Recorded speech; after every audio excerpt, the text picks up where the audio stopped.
Bienvenidos a todos nuevamente a mi canal Prometheus 2879, el canal que reúne del otro lado de la pantalla a los amantes de los libros, la literatura y el conocimiento en general. Vamos a hablar entonces hoy de libros. Penúltimo libro de la carrera literaria de Ernesto Sábato, Antes del fin, libro del año 1998, un título premonitorio porque La Resistencia, el último libro de Sábato, marcaría el cierre de trabajo ¿no?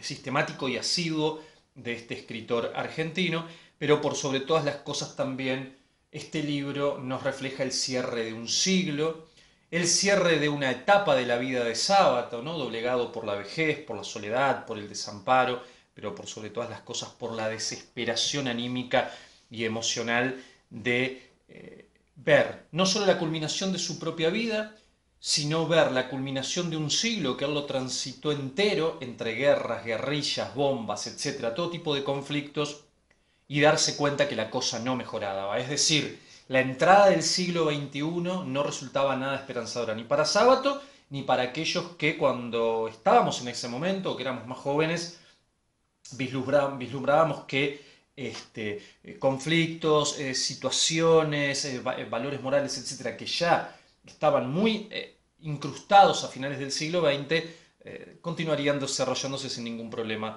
durante el siglo XXI.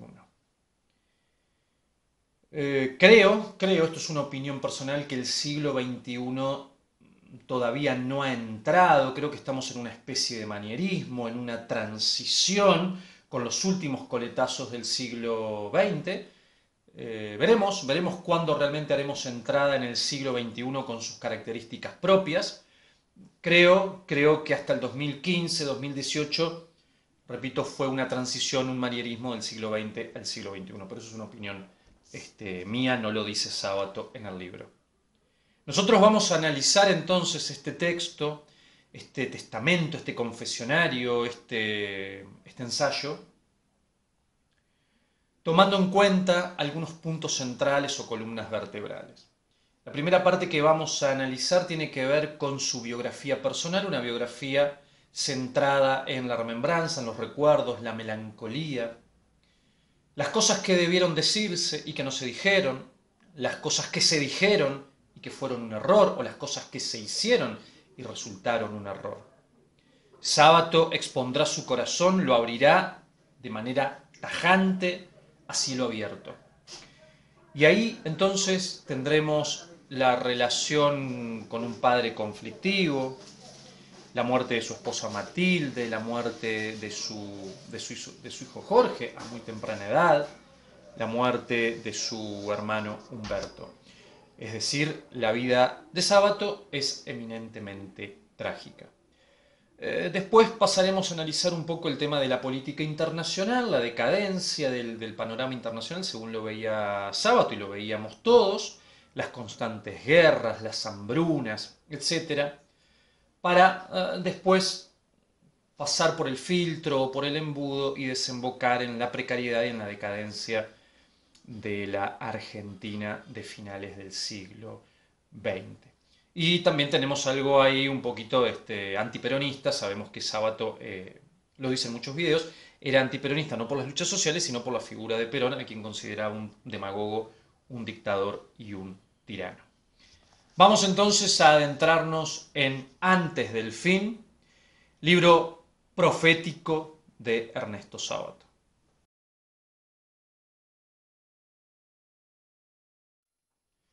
Relación de Sábato con sus familiares más cercanos. Vamos a empezar por la relación que tenía con su padre. Como todos sabemos, o si alguno quizás no lo sabe, Sábato nació en la ciudad de Rojas, un pequeño pueblo para aquel momento del interior de la provincia de Buenos Aires, en 1911. Esta contextualización geográfica y temporal también nos permite entender la relación que Sábato tenía con su padre, como intuyo, o intuimos todos, la mayoría de los escritores más famosos que uno ha leído, se va a caracterizar por esta relación. Kafka no tuvo buena relación con su padre, Oscar Wilde tampoco. De hecho, el propio Borges alaba y habla mucho de su madre, que le ha enseñado, ¿no?, a leer desde pequeño y que le había enseñado varios idiomas, pero la figura del padre, incluso en Borges, aparece como desaparecida o elidida. Este tema de las relaciones conflictivas entre los padres, por lo menos dentro del ámbito de la literatura, es un leitmotiv muy conocido, o un cliché, podríamos decir, ¿no? Bien, bueno, Sábato no iba a ser la excepción ante la figura de un padre que se mostraba rígido, disciplinado, austero, ¿no? Porque era un hombre de campo, era un hombre decimonónico que venía con los valores del siglo XIX, que a su vez le habían legado sus padres y abuelos. Entonces estamos ante un padre que trabaja duro en el campo, que intenta mantener a su familia lo mejor que pueda y con valores para nada flexibles. Ante esto, el choque se produce porque dice Sábato, yo era un niño soñador, yo era un niño sensible, era un niño que me gustaba el arte, que me escondía por los rincones a llorar y a suspirar, y digamos, mi padre no entendía eso, nos cuenta Sábato, ¿no? Entonces la relación empieza a tornarse muy tirante. Sin embargo, Sábato, con el tiempo y ya entrado en la vejez, reconoce que su padre tenía muchos más aspectos positivos que negativos. Por ejemplo, que cuando empeñaba la palabra, la cumplía y también se las hacía cumplir a los demás. ¿No? Una cosa muy de Leviatán, muy de Hobbes, ¿no? El pacto nunca se rompe porque romper un pacto no sería honorable o digno de los hombres o de los hombres civilizados, ¿sí? Entonces él Sábato valora esto en el padre, que tenía muchos amigos a los que defendía y a los que ayudaba, pero dice, nunca pudo expresar con tierna sensibilidad que me quería o que me amaba, y entonces lo expresaba a través del rigor y de la disciplina. Voy a leerles algo acá muy interesante que él dice de su padre. Dice, la tierra de mi infancia, como un pueblo estremecido por fuerzas extrañas, se hallaba invadida por el terror que sentía hacia él, hacia el padre, ¿no? Lloraba a escondidas, ya que nos estaba prohibido hacerlo, y para evitar sus ataques de violencia, mamá corría a ocultarme. Claro, esto sin un contexto es terrible según, ¿no?, lo que nos plantea Sábato. Pero más adelante, en la página 23, 24, va a reivindicar la figura del padre y va a decir esto. Debajo de la aspereza en el trato, mi padre ocultaba su lado más vulnerable, un corazón cándido y generoso. Poseía un asombroso sentido de la belleza, tanto que, cuando debieron trasladarse a La Plata, él mismo diseñó la casa en que vivimos. Tarde descubrí su pasión por las plantas, a las que cuidaba con una delicadeza para mí hasta entonces desconocida. Jamás lo he visto faltar a la palabra empeñada, y con los años admiré su fidelidad hacia los amigos, como fue el caso de don Santiago, el sastre que enfermó de tuberculosis.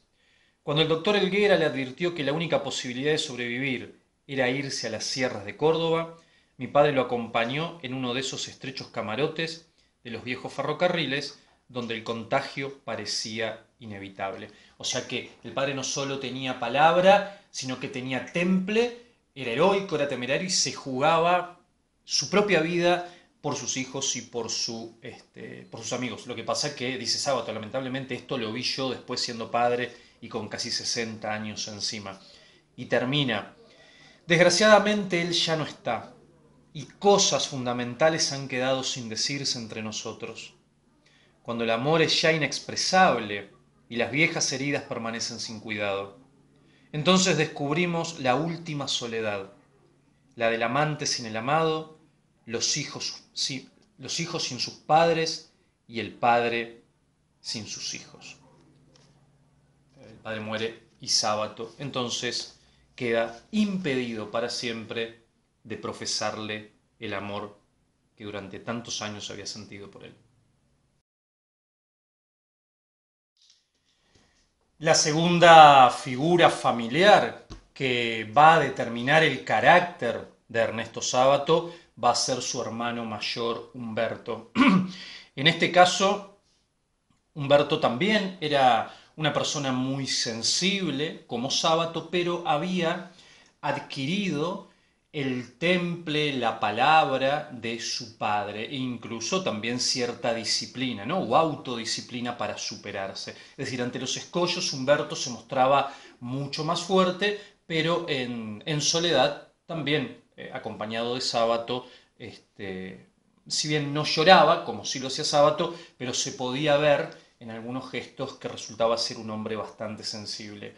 Y el epítome de la cuestión, lo que va a marcar a Sábato para siempre en este amor desmedido hacia este hermano, es que ambos tenían una relación conflictiva con su padre. En el caso de Humberto, porque el padre al vislumbrar que había, digamos, sacado cosas de él, quería explotarlas, ¿no? Si esa disciplina, esa autodisciplina, ese temple, quería llevarlo a más y que se pareciese casi a él. Y Humberto luchaba con esto. Pero otra cuestión es que eran muy compañeros con Sábato. Y este compañerismo se va a ver cuando Humberto enferma de cáncer y la familia le esconde el diagnóstico, dice Sábato. Y entonces él, en ese amor tan profundo, mezcla de verdad y de temeridad, como decía Artigas, ¿no? Con la verdad no ofendo ni temo. Creo que ese es el legado con el que se acercó Sábato. Lo sienta frente a frente y le confiesa cuál es el diagnóstico verdadero. Y nos comenta Sábato entonces que se produce un silencio aterrador, ¿no? Si es lógico aplicar esta contradicción, este oxímoron, ¿no? Este oxímoron, ¿no? En el silencio uno tendría que encontrar la paz, pero este silencio fue aterrador. Y él dice lo siguiente: jamás olvidaré el silencio. Aquellos ojos bien abiertos parecieron divisar el fin, sin abatimiento, con esa serenidad que siempre lo había fortalecido. Encendió un cigarrillo. No lloramos. No debíamos hacerlo. Claro, eran hombres de otras épocas. Tampoco pudimos abrazarnos, menos que menos. Aún nos pesaba sobre los hombros la mirada imperativa de nuestro padre. Y acá observen ustedes el tema otra vez de la justificación hacia el padre. Yo está más que claro que lo entiendo todo, pero más allá de todos los aspectos positivos que tenía el padre, ¿no? Esto de la mirada tan férrea detrás de uno, de no poder expresar los sentimientos ante un hermano que se nos va a ir, ¿no? Que está enfermo de cáncer y no llorar, no abrazar por el miedo al que dirán. El miedo al que dirán estuvo siempre en el afuera y en el adentro, es decir, en nuestro propio núcleo familiar y en el afuera también. Siempre estamos siendo juzgados. Romper con esas cadenas de la mirada del otro es muy difícil. O sea, no podemos romper la mirada de nuestros padres, menos vamos a poder romper la mirada de los demás. Aunque muchas veces simulemos que no nos importa. Que muchas veces simulemos que no nos importa. Esta es la relación entonces tan emblemática y tan cercana que Ernesto Sábato tiene con su hermano Humberto. La tercera tragedia familiar tiene que ver con la muerte de su hijo Jorge. Una muerte injusta, como es toda muerte de un hijo a muy temprana edad. Esto termina de devastar la figura de Ernesto Sábato a nivel psicológico y anímico, y sin embargo podríamos tomar un punto positivo, rescatar un punto positivo de esto, y es que Sábato regresa a su antiguo amor artístico. No estamos hablando de la literatura, y tampoco estamos hablando de la física y de la matemática, obviamente no son artes, sino que son ciencias, pero digo, su primer amor fue la pintura, la paleta de colores. Circunstancias adversas, que ya explicaré más adelante, hacen que Sábato las abandone durante mucho tiempo, casi 40 o 50 años, y la muerte de su hijo Jorge fue el motor, la causa para que entonces el escritor argentino pudiese expresar su catarsis, su dolor, a partir entonces de la paleta de colores, en la que muchos cuadros, ¿no?, muestran siempre un túnel oscuro, ¿no?, en clara reminiscencia a la primera obra que él escribió en 1948. Pero las pinturas de Sábato, entonces siempre va a ser esto, ¿no? Un hombre que se adentra en un túnel oscuro en búsqueda de qué, destinos inciertos, monstruos, fantasmas, no lo sabemos. Toda su vida, una mujer que lo acompañó en todos los matices, en todas las vicisitudes, en los pro, en los contra, en las cosas buenas de la vida, en las cosas malas de la vida. Fue su correctora más íntima, su correctora más cariñosa. La vara fuerte, ¿no? Esa columna que le decía a Sábato, no quemes lo que escribís. Entonces muchas de sus obras, o mucho de lo que nosotros conocemos de Ernesto Sábato, se lo debemos a Matilde, a su esposa. Y él sufrió horrores la pérdida de ella. No solo la pérdida física de la muerte, sino que él nos comenta que cuando ella cae enferma y que empieza a perder la conciencia, ¿no? Y la memoria, él dice, yo ya empecé a perderla ahí y eso me entristeció sobremanera. Voy a leer entonces, les voy a leer algo sobre Matilde y sobre su hijo Jorge, muy tierno por parte de Sábato. Con respecto a Matilde, en sus años finales, cuando la he visto desolada por su enfermedad, es cuando más profundamente la quise. Y pienso en el valor con que sufrió mi vida complicada, azarosa y contradictoria. A su lado pasé momentos de peligro, de amor, de amargura, de pobreza, de desengaños políticos, como el tema del comunismo, y de tristísimos alejamientos, en que esperaba siempre a que el barco sacudido por oscuras tempestades regresara a la calma, y yo volviera a divisar el cielo estrellado, esa cruz del sur que marcaba nuevamente el rumbo, la misma que tantas veces, cuando éramos muchachos, habíamos contemplado desde algún banco de plaza. Palabras muy meritorias, muy cariñosas para con Matilde, ¿no? Como recién afirmaba, esa mujer que lo acompañó a sol y sombra. Y con respecto a la muerte de Jorge, dice Sábato, desde que Jorge Federico ha muerto, todo se ha derrumbado, y pasados varios días, no logro sobreponerme a esta opresión que me ahoga.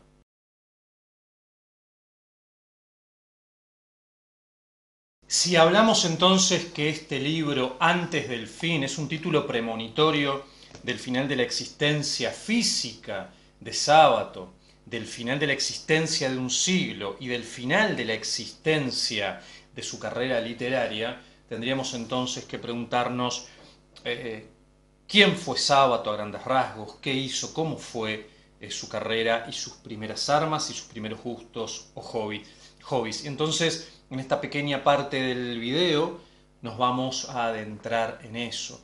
Vamos a hacer una breve reseña para aquellos que no lo conocen en profundidad. ¿Quién fue Sábato? Bueno, en primer lugar, Sábato, para mí tendría que figurar en el ABC de la literatura argentina. Cuando hablamos del ABC de la literatura argentina, muchos teóricos hablan de Roberto Arlt, ¿sí? Bioy Casares y Borges.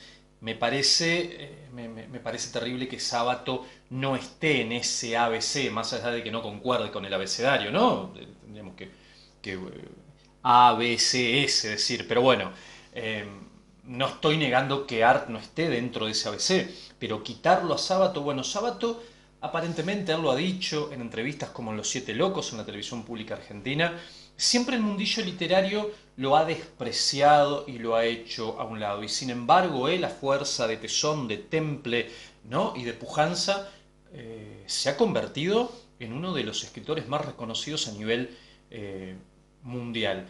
Y es más, muchos teóricos afirman que la mejor novela argentina es Sobre héroes y tumbas, novela del año 1961, que yo hice un análisis en el canal. Pero repito, Sábato, por cuestiones políticas, quizás por ser antiperonista, por renegar del comunismo posteriormente, cerca de la década del 30 o del 40, y por estar muy emparentado con la física y la matemática, siempre se lo ha despreciado. Y él esto lo sabía. Pero yo en este pequeño homenaje digo que Sábato tiene que estar en el ABC de la literatura argentina, dentro de los 4 escritores emblemáticos. Como dije anteriormente nació en el pueblo o en la ciudad de Rojas en 1911, fue comunista, renegó del comunismo, fue anarquista en algún momento, renegó del anarquismo, fue científico, renegó de la ciencia, fue investigador de la CONADEP para los crímenes de lesa humanidad posterior a la dictadura, ¿no? En el gobierno de Alfonsín. Una vida muy agitada, de persecuciones, de desesperación, de no saber qué camino elegir definitivamente, ¿no? Fue nihilista muchas veces, fue flemático y fanático en otras oportunidades. La verdad que la figura de Ernesto Sábato es multifacética. Analizarla así es llamativo, pero desde la figura del propio hombre, si tuviese que ponerme en primera persona, digo, qué difícil debió haber sido ser Sábato, ¿no? Porque me da la impresión que Sábato nunca se encontró, nunca pudo encontrarse, como si lo hizo Borges, o por lo menos Borges nos hizo creer que sí, él se había encontrado en ese mundo de racionalidad, ¿no? Y de libros que se autogestionan, de libros que están en esa pirámide laberíntica, ¿no? Y que nunca se acaban, que a él no le importaban los hombres, sino que le importaban las ideas plasmadas en los libros. Y Borges lo dejó bien claro, este es mi destino. ¿Destino real, destino verdadero o impostura? No lo sabemos. Pero Sábato nunca pudo llegar a esa certeza. Y en este eclecticismo de Sábato es que él pudo navegar en ambas aguas o en aguas que parecen contradictorias. ¿Por qué digo esto?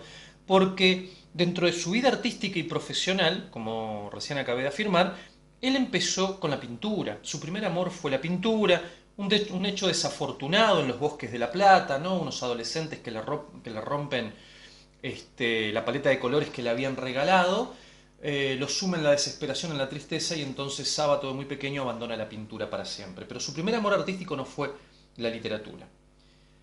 La literatura llegará en cuarto lugar, porque es el camino que él encontrará para expresar aquello que la ciencia y que la pintura no le permitieron. Después de la pintura vendrá la física y la matemática. ¿Por qué? Porque él, en este desorden interno que tenía, también veía un desorden externo. Entonces no se sentía cómodo y esto lo hacía llorar por los rincones, ¿sí? Y entrar en desesperación, y aquella madre, ¿no? Tan cariñosa, lo abrazaba y lo contenía. Pero este Sábato hombre, o este Sábato niño, tendría que convertirse en hombre en algún momento. La física y la matemática, su orden, su equilibrio, su sistema, sus leyes, durante muchos años le brindaron a Sábato entonces esa tranquilidad de saber que vivía, que navegaba y que estaba inundado por un mundo de orden, transparencia, luz y sistemas. Pero cuando él empieza a observar, a partir de la Segunda Guerra Mundial, el progreso incesante de la ciencia, generalmente orientado hacia el mal o hacia malos usos, es donde Sábato otra vez se desespera, entra en una crisis y abandona la física y la matemática. A tal punto, esto fue tan terrible no solo para él, sino para el mundo científico argentino, porque él era el preferido del premio Nobel Jusay. Y cuando Sábato abandona la física y el Observatorio Astronómico de La Plata, Jusay le quita el saludo para siempre. Jusay no puede entender que una figura como Sábato, que podía haber sido reconocida a nivel mundial, ¿sí? Desde el atomismo, había dejado la física para dedicarse a la literatura. Y no se lo perdonó, como no se lo perdonaron muchos científicos y muchos profesores de la Universidad de La Plata. Y entonces en este momento Sábato empieza a caminar solo, como un errabundo, como un judío errante, y quien va a salvarlo entonces de todo este dolor va a ser la literatura en última instancia, con su gran obra, o digamos la más conocida para todos, que es el libro El túnel, que él publica en el año 1948 y que se la va a publicar si mal no recuerdo, Albert Camus, porque incluso sus amigos íntimos de acá de Argentina, como el caso de Victorio Campo, Jorge Luis Borges, de quien se separa, y tantos otros, no se la quisieron publicar. No se la quisieron publicar. Él tiene que recurrir, de hecho fue de casualidad, a Albert Camus, que queda sorprendido de la novela, y ahí podría pensarse entonces que Sábato en la década de los 50 y 60 se condiciona a ser un existencialista que acompañaría entonces a Sartre y a Camus en el existencialismo francés. Si Sábato estaba de este lado o no, no lo sabemos, él a grandes rasgos parece negarlo, que fue un acto fortuito, pero digamos, su primer acercamiento a la literatura entonces tiene que ver con el existencialismo. Y de ahí vendría mucho tiempo después, en el 61, sobre Dios y tumbas, y bueno, y todos sus ensayos sobre la ciencia, sobre el Renacimiento, sobre la técnica, sobre la modernidad, etc. Repito entonces, para cerrar, Sábato se adentra primero en la pintura, después en la física, después en la matemática y por último en la literatura.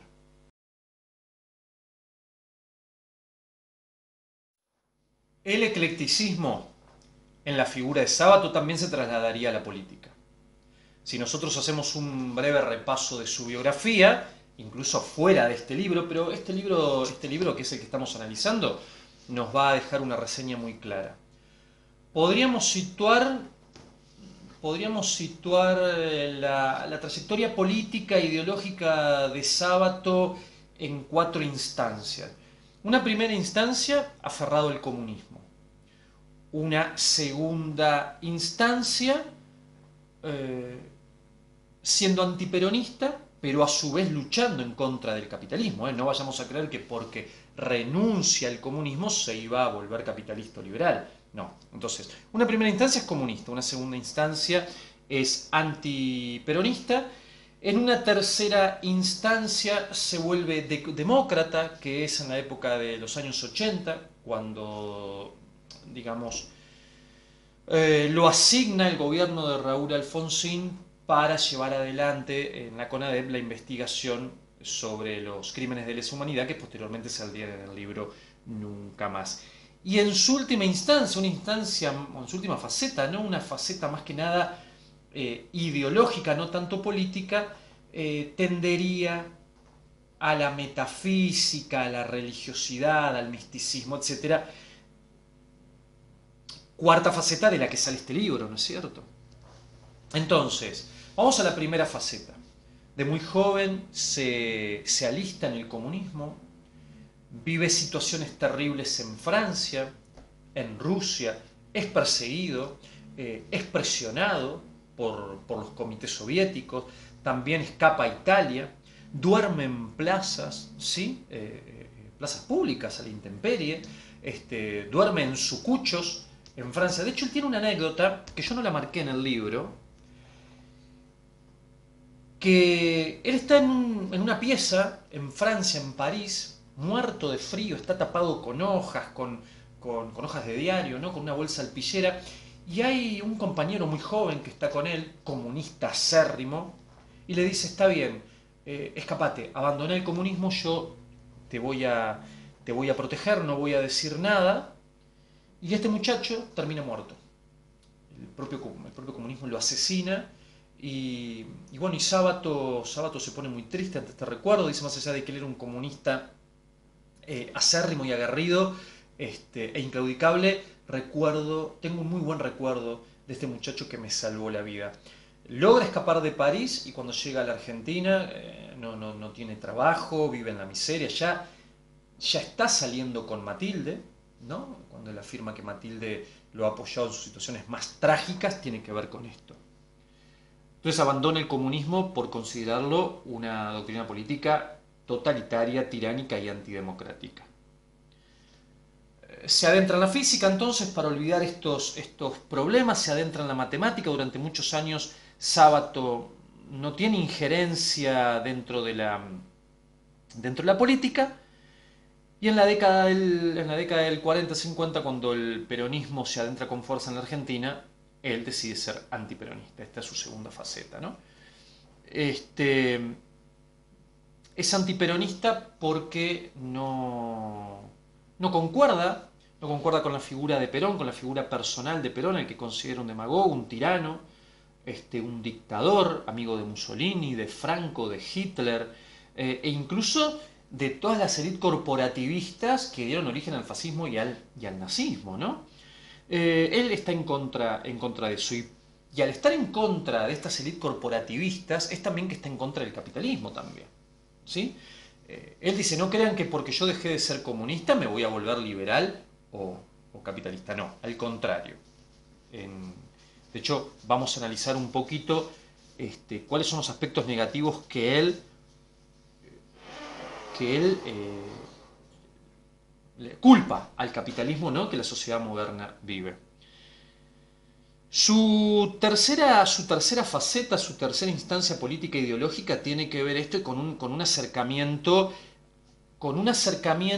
a las clases medias, a lo demócrata, ¿no?, sin llegar a caer en el populismo, que es cuando Raúl Alfonsín lo designa miembro de la CONADEP, ¿no?, para la investigación de todos los crímenes de lesa humanidad que serían publicados en el libro Nunca Más. Esto estamos hablando del 85 al 89, ya después él se va a alejar del gobierno justicialista de Menem porque tenía reminiscencias peronistas. Y la última etapa es esta etapa que yo hablaba, de una etapa más de carácter metafísico, místico, religioso. Deja de lado los sistemas políticos porque él considera que de los que conoce no hay ninguno que pueda salvar a la humanidad de la catástrofe. ¿Sí? La tercera vía no aparece. Podía haber sido en su momento el socialismo, pero el socialismo tenía muchos matices o muchos puntos de contacto con el comunismo, entonces tampoco le cierra. Y morirá Sábato entonces con su grito desesperado hacia un mundo en el que la figura de Dios va a ser muy importante, la religión también, etc. Pero vamos a tomar entonces su crítica al capitalismo. Él dice que el capitalismo, hijo de la modernidad y del renacimiento tecnocrático, va a ser culpable de aspectos morales completamente juzgables, ¿sí?, o punibles, como puede ser el caso de la individualidad, del egoísmo, de la superficialidad, de la banalidad ante la muerte, ante lo trágico del ser humano, ante las preguntas universales: ¿quién soy? ¿Hacia dónde voy? ¿De dónde vengo? ¿Quién es Dios? ¿Por qué está aquí? ¿Por qué nos creó? ¿Quién lo creó a él? Y él dice que el hombre moderno se toma esto con superficialidad y con banalidad. El tema de la trata de personas, la cosificación, la cultura de lo kitsch, ¿no?, de la que hablaba Abraham Moltz en la década del 60 y 70. La estupidización por parte de la televisión y de los medios masivos de comunicación. La pobreza estructural y la pobreza espiritual e intelectual. Él va a culpar de eso el capitalismo también. No vamos a entrar en un debate si esto es real o no. Parte de culpa tendrá y parte de culpa no tendrá. Yo he marcado acá, por ejemplo, cuando él habla de echarle la culpa a la técnica, ¿no?, a lo tecnocrático, que ha reemplazado los valores morales religiosos y cristianos. Dice: allí expuse mi desconfianza y mi preocupación por el mundo tecnólatra y cientificista, por esta concepción del ser humano y de la existencia, que empezó a sobrevalorarse cuando el semidios renacentista se lanzó con euforia hacia la conquista del universo, cuando la angustia metafísica y religiosa fue reemplazada por la eficacia, la precisión y el saber técnico.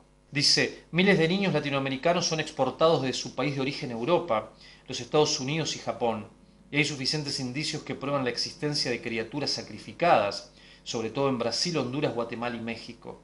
Y cierra el párrafo diciendo: trágicamente, la hermana Marta Peloni me ha mostrado que hechos atroces similares están ocurriendo en la Argentina.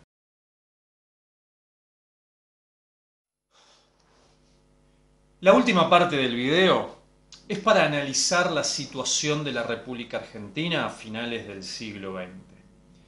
Recuerden que este libro es del año 1998, faltaban 2 años entonces para dar por concluido el siglo más trágico y más violento de la historia de la humanidad, según algunos autores, como el caso de Hobsbawm, ¿no?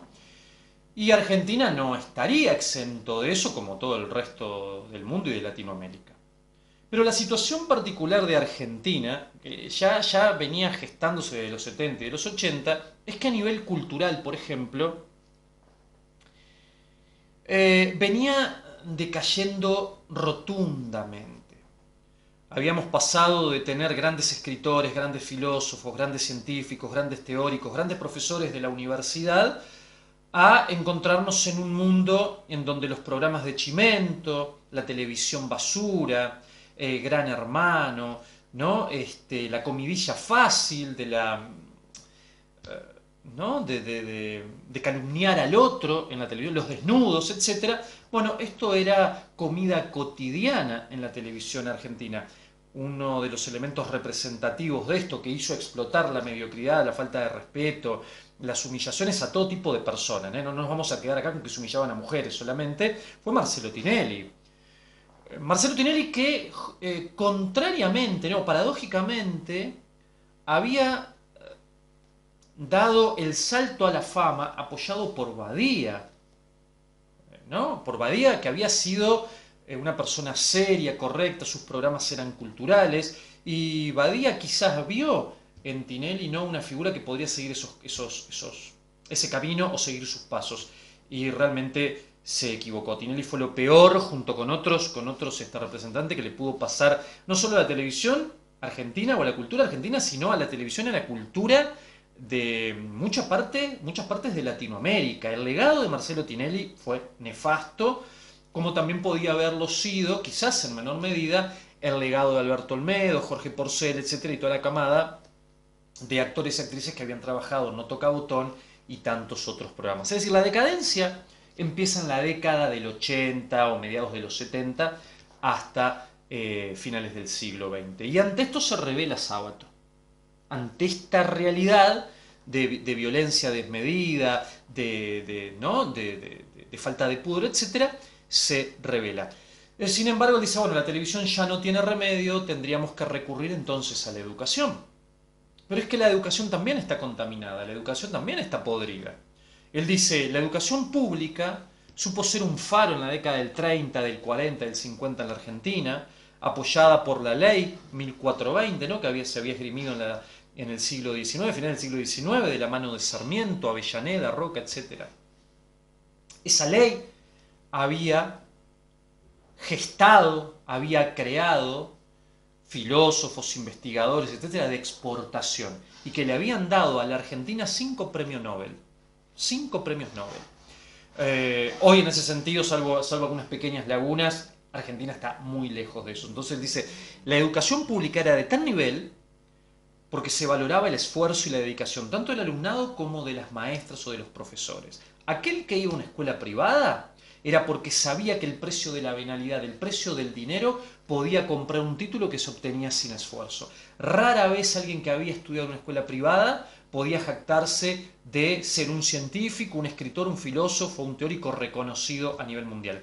Ese tipo de personas habían salido de la escuela pública. Bueno, dice Sábato, es tristísimo ver en lo que se ha convertido la escuela pública. Ahora, es verdad que le echa la culpa a los políticos con respecto a esto.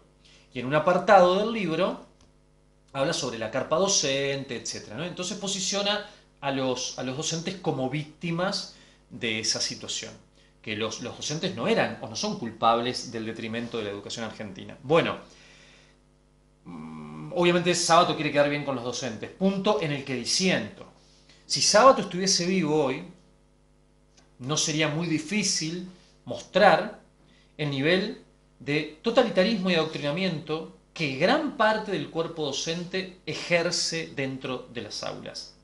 No tienen ningún problema, no se han de rebelar contra las líneas institucionales e ideológicas que están bajando hoy y que no dejan al niño no solo ser niño, sino que no lo dejan aprender. Hoy el sistema educativo está más preocupado por la, que es terrible, por la parte sexual de niños de 6, 7 años. Después podremos analizar, alguien me puede decir, no, pero vos no estudiaste en profundidad la ley de la ESI. Es que, más allá de que la estudiemos, no estoy en contra en que esa ley se lleve adelante con chicos de 15, 16, 7 años en la secundaria superior. Pero a los chicos, nivel inicial y primaria, hay que dejarlos jugar y estudiar, enseñarles matemáticas, enseñarles historia, aprender a usar los colores. Hay un montón de cosas del ámbito del arte y de la ciencia que el chico tiene que aprender y que nosotros tenemos que aprovechar ese periodo, esa instancia, porque el cerebro de ellos es una esponja. No tenemos que estar preocupados por lo que tiene entre las piernas o con quién ha de acostarse, porque eso será en un futuro lejano. Un chico de 6 años no se preocupa por esas cuestiones. Entonces yo le diría a Sábato, si estuviese vivo, que, que salga a ver la realidad. Hoy, como dije en otros videos, los docentes no son revolucionarios de nada, al contrario, se pliegan muy cómodos a todas las bajadas. Nadie en el mundo de la lingüística, todos dan seminarios, todos dan congresos con esto de los, las, les, es decir, alguien que es profesor de literatura o de lengua, ¿alguna vez ha estudiado que, por ejemplo, la lengua promueve en su práctica o en su fluidez a la economicidad de recursos? Por ejemplo, ¿es necesaria la duplicidad de un objeto directo? Si yo digo, los vieron salir, ¿necesito decir los vieron salir a los muchachos o los vieron salir a los presos? No, porque lo que hace la lengua es economizar recursos. Entonces nadie se queja o nadie pone el grito en el cielo cuando leemos discursos institucionalizados o circulares o documentos donde dicen, por ejemplo, las entendemos, no es necesario. Y sin embargo, repito, el docente no hace ninguna mea culpa ni se revela contra eso. Pero bueno, Sábato no vio esto, en donde el docente también es culpable del detrimento de la educación.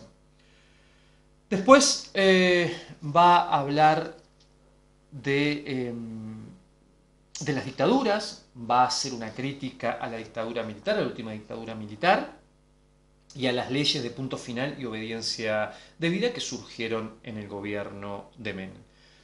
Seguirá criticando el tema de una sociedad proclive a la chicanería, ¿no? A reírse del otro, la sociedad de los cancheros, sociedad que también criticaba Borges en su momento. Dice, es una lástima ver a mi Argentina en esas condiciones y en estas circunstancias. Y concluye el libro con un mensaje esperanzador, que es el que voy a leer a continuación, para dar fin a este video, que dice así: solo quienes sean capaces de encarnar la utopía serán aptos para el combate decisivo, el de recuperar cuanto de humanidad hayamos perdido.